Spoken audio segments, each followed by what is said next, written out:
It's nice. We're happy to be in LA. It's really nice. I think everyone's at the airport. They're Allison, still there. Chris, CES, I think, is going to take place at McCarran Airport. Nice. That's useful.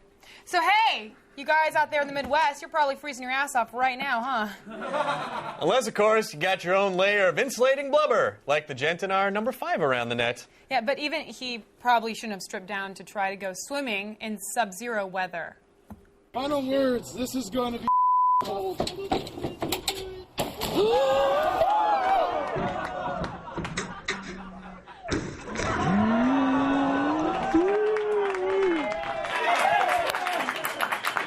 Can I just say that to the poor fish in the lake, that must have looked like the climax from Deep Impact. Like, a shadow, and then... What is that? Just hoping that, like, a Morgan Freeman fish just managed to save them somehow, some way. You know, that's a good video when Jose, who never laughs at anything, laughs. I could hear him behind the camera. Behind camera 3, heard you laughing. Sometimes you like our show. Occasionally. In honor of CES kicking off, we have a clip of some people getting excited about gadgets from 1983. Wow. Wonder what the future looked like back then. Well, here's a hint. Giant Walkman peripherals. Entertainment that you can take with you is one of the biggest advances coming from the electronics industry in 1983. Sony is introducing a music shuttle that slips out of its AM/FM car-dash receiver to become a portable stereo cassette player. For you audio fans, this probably seems like an awfully large Walkman. Well, you're right. So you consider the fact that it's also a television set. Here's one for home movie buffs. Tired of lugging around pounds of extra equipment? How about this 5.5-pound, one-piece camera recorder? 1983 is promising to be an electronics cornucopia, filled with a dazzling array of new gadgets, games, and more for your home education and entertainment.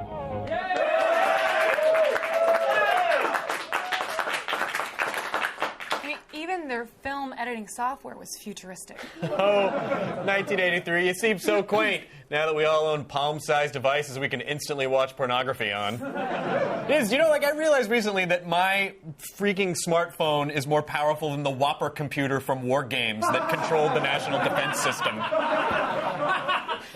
It's weird. And you watch pornography on it. That's yes. All the things you could do with that device. Shall we play a game? Yeah, we're gonna do that. Joshua. And at number 3, a creative use for the new YouTube Doubler, a feature that actually allows you to play 2 videos simultaneously.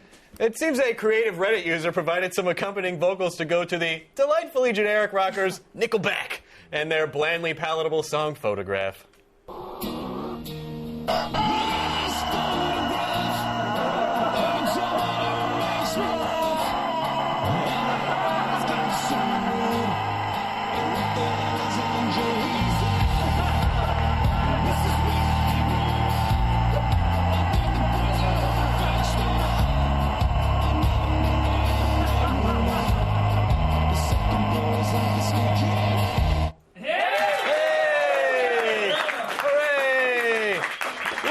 Screeching cock go! And you decide which one I'm talking about.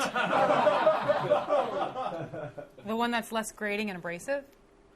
Coming in at number 2 is the return of one of the best redubbers in the business, St. Sanders. And this time, his palette is one of the most beloved movies of all time, the sci-fi classic Blade Runner. Yeah. Now, in this scene, Deckard fires up his computer to search for clues, but technology runs amok on our hero.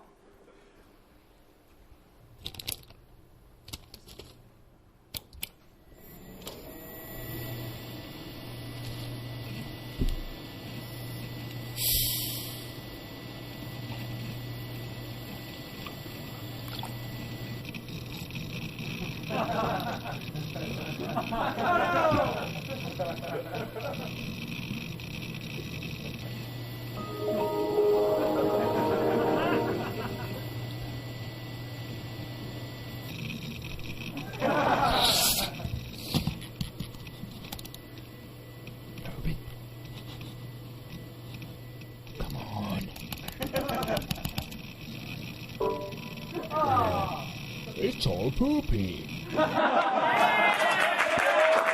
The disc reading was a gorgeous touch. Yeah. People, replicants can't handle those long Windows load times. They only have 4 years to live. No wonder Rutger Hauer goes crazy at the end. Imagine if he had to run Windows 7 on an OLPC X01. Boom! Geek Humor CES 2010! Come on! Oh, it should be. I don't understand how high 10s work. Yay! 2010! 2010! Woo! Still ahead, our #1 video star is a genuine ass. And Bear Grylls. Stick around.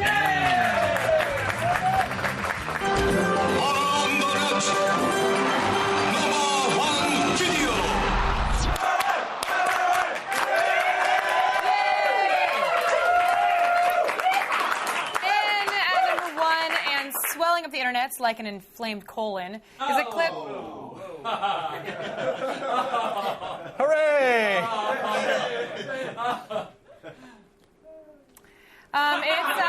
It's a clip from the new season of Man vs. Wild.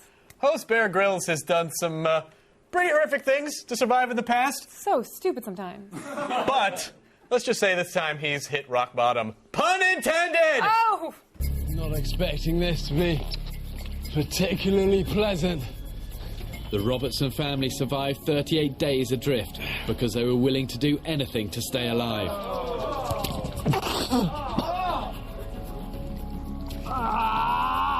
By performing an enema, you bypass the gag reflex, rehydrating your body without the risk of vomiting. And my watch is on.